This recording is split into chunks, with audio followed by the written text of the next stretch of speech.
ಬೆಳಿಗ್ಗೆದ್ದು ಪೂಜೆ ಮುಗಿಸಿದ ನಂತರ ಎಲ್ಲರಿಗೂ ದೇವರಿಗೆ ಮಾಡಿದ ಅಡುಗೆಯನ್ನು ಪ್ರಸಾದವನ್ನು ವಿತರಿಸಿ ಅದಕ್ಕೊಂದು ಮಂತ್ರ ಕೊಡ್ತಾರೆ ಆಚಾರ್ಯ ಮಧ್ವರು. ಇದು ದಾನ ಅಂತ. ಒಂದು ಪೂಜೆಗೆ ದಾನ ಎನ್ನುವುದು ವಿಹಿತ. ಕೊಟ್ಟು ಹಂಚಿ ತಿನ್ನಿ ಅಂತ, ಇಷ್ಟೇ.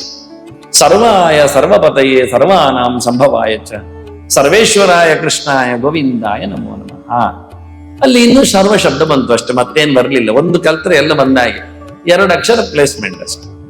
ಎಲ್ಲರಲ್ಲಿಯೂ ದೇವರು ನಿಂತಿದ್ದಾನೆ ಅಂತ ಹೇಳಿ ಎಲ್ಲರಿಗೂ ಇಷ್ಟ ಆಗುವಂತೆ ಅಕ್ಕಪಕ್ಕದವರಿಗೆಲ್ಲ ದೇವರ ಪ್ರಸಾದವನ್ನು ಹಂಚಿಬಿಡಿ ಅಂತ.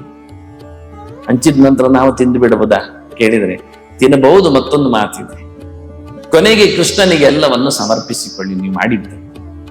ಅದಕ್ಕೊಂದು ಮಂತ್ರ ಕೊಟ್ಟರು ಆಚಾರ್ಯರು ಕೃಷ್ಣಾರ್ಪಣಕ್ಕೆ. ಧರ್ಮಾಯ ಧರ್ಮಪತಯೇ ಧರ್ಮಾನಾಂ ಸಂಭವಾಯ ಚ ಧರ್ಮೇಶ್ವರಾಯ ಕೃಷ್ಣಾಯ ಗೋವಿಂದಾಯ ನಮೋ.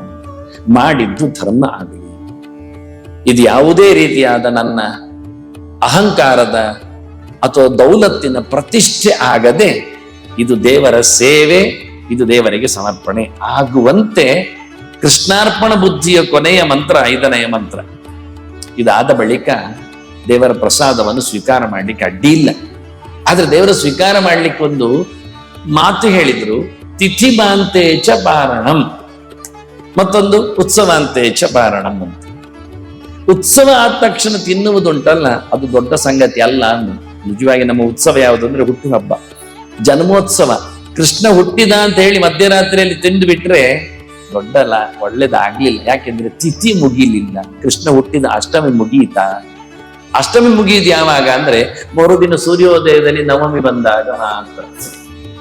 ಇವತ್ತು ಅಷ್ಟಮಿ ಆದ್ರೆ ಕೆಲವೊಮ್ಮೆ ನಡುರಾತ್ರಿ ಮುಗೀತದೆ, ಕೆಲವೊಮ್ಮೆ 2 ಗಂಟೆಗೆ ಮುಗೀತದೆ ರಾತ್ರಿ, ಅದು ಮರುದಿನಕ್ಕೆ ಹೋಗುತ್ತೆ. ಹೀಗಾಗಿ ಏನಿದ್ದರೂ ಮರುದಿನ ಸೂರ್ಯೋದಯದಲ್ಲಿ ನವಮಿ ಬರಲಿ, ತಿಥಿ ಮುಗಿಯಲಿ, ನೀನು ಊಟ ಮಾಡ್ಲಿಕ್ಕೆ ಅಂತ ಹೇಳ್ತೀನಿ. ಖಾಲಿ ಕೃಷ್ಣ ಹುಟ್ಟಿದ ಅಂತ ತಿನ್ಲಿಕ್ಕೆ ಹೋಗ್ಬೇಡ, ತಪ್ಪಲ್ಲ. ಸಣ್ಣ ಮಕ್ಕಳಿದ್ದಾರೆ, ಮರುದಿನ ಹೇಳುವುದಿಲ್ಲ ಮತ್ತೆ ಅವರು, ಅಂದ್ರೆ ಆಯಾಸ ಆಗಿರುತ್ತೆ, ಆದ್ರೆ ಅವರಿಗೆ ಕೊಡಿ ಹಾಲು ಹಾಕಿ.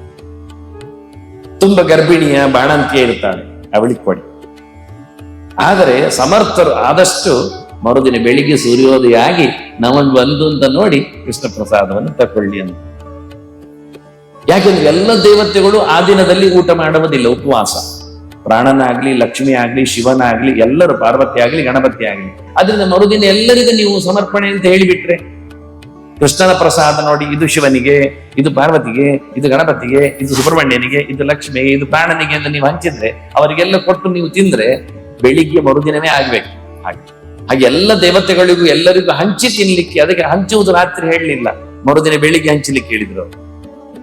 ಹೀಗೆ ವಾಸ್ತವವಾಗಿ ತಿಥಿ ಕಳೆದು ಊಟ ಮಾಡಿ ಒಳ್ಳೆದು.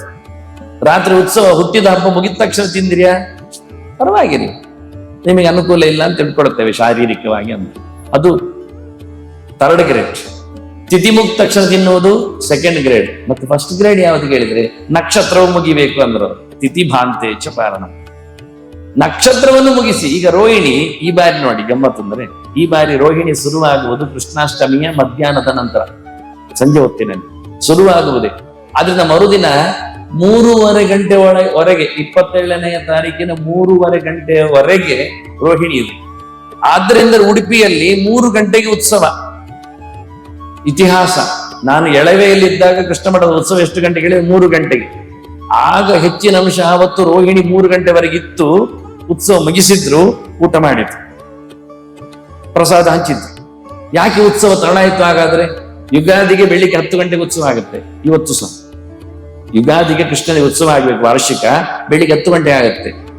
ಸಪ್ತೋತ್ಸವದ ಚೂರ್ಣೋತ್ಸವ ಬೆಳಿಗ್ಗೆ 10 ಗಂಟೆ ಆಗುತ್ತೆ. ಹಗಲು ಉತ್ಸವ ಆಗುವುದಿಲ್ಲ ಅಲ್ಲ, ಆಗ್ತದೆ. ಆದ್ರೆ ಕೃಷ್ಣಾಷ್ಟಮಿಯ ಜನ್ಮೋತ್ಸವದಲ್ಲಿ ಲೀಲೋತ್ಸವ ಯಾಕೆ ಸಂಜೆಗೆ ಹೋಯಿತು? ಅದು ವೇರಿಯೇಷನ್ಸ್. ನಕ್ಷತ್ರದ ಹೆಚ್ಚು ಕಡಿಮೆ. ನಕ್ಷತ್ರ ನೋಡಿಕೊಂಡು ಹಿಂದೆ ಕೃಷ್ಣದೇವರ ಪೂಜೆ ಮುಗಿಸಿ ಉತ್ಸವ ಮಾಡ್ತಿದ್ರು. 10 ಗಂಟೆಗೆ ಮಾಡ್ತಿದ್ರು, ಕಾಣಬಹುದು, ಗೊತ್ತಿಲ್ಲ. ಹಳೆಯ ತಲೆಯಲ್ಲಿ ಕೇಳಬೇಕು, ನಾನು ಕಂಡದ್ದಿಲ್ಲ. ನಾನು ಕಾಣುವಾಗ 3 ಗಂಟೆ ಇತ್ತು. ಅದು ಕಂಪಲ್ಸರಿ ಆಗಿತ್ತು. ಮತ್ತೆ ಎಷ್ಟೋ ವರ್ಷ ಅದು ಯಾರು ಒಂದ್ಸರ್ತಿ ಆಗಿ ಬಂದು ಇನ್ನು ಆಚಿತಿ ಯಾರು ಮಾಡುದು ಅಂತ ಮುಂದುವರಿಸಿತ್ತು. ನಿಜವಾಗಿ ರೋಹಿಣಿಯನ್ನು ನೋಡಿ ಅದಕ್ಕೆ ಸರಿಯಾಗಿ ನಾವು ಉತ್ಸವ ಮುಗಿಯುವಾಗ ರೋಹಿಣಿ ಮುಗಿಬೇಕು. 1 ಗಂಟೆ ಅದ್ರ ಮುಂಚೆ ಶುರು ಮಾಡುತ್ತೆ. ರೋಹಿಣಿ ಮುಗಿಯಿತಾ ಊಟ ಮಾಡು, ಇದು ಉತ್ತಮ ಪಕ್ಷ.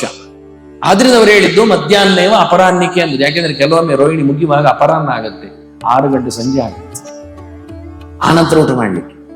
ಅದರಿಂದ ಸಮರ್ಥರು ಏನ್ ತಪ್ಪಾಗುವುದಿಲ್ಲ. 2 ಏಕಾದಶಿ ಉಪವಾಸ ಮಾಡುವವರಿಗೆ ಅಭ್ಯಾಸ ಹೊಂದಿತ್ತು. ಇದರ ಆಚೆಗೆ ಏನಿಲ್ಲ. ಇಲ್ಲಿ ಜಾಸ್ತಿ ಅಂದ್ರೆ 1 ದಿನ ಉಪವಾಸ, ತಪ್ಪಿದರೆ 1.5 1/4 ದಿನ ಉಪವಾಸ, ಅದರ ಆಚೆ ಹೋಗುವುದು. 2 ದಿನ ಅಂತೂ ಆಗುವುದೇ ಇಲ್ಲ. ಇಷ್ಟು ನಾನು ಆಗ ಹೇಳಿದೆ, ಯೋಗ್ಯರಿಗೆ ಯೋಗ್ಯತೆ ಇದ್ದವರಿಗೆ ವ್ರತ ಹೇಳ್ತಾರೆ ಹೊರತು ಪುಕ್ಸಾಟ ಅಲ್ಲ ಅಂತ. ಹೀಗಾಗಿ ಬಹಳ ಚಂದವಾಗಿ ಲೀಲೋತ್ಸವದಂದು ಯಾಕೆ ಆಚೀಚಾಯ್ತು ಎನ್ನುವುದು ಅರ್ಥ ಮಾಡಿಕೊಳ್ಳಿಕ್ಕೆ.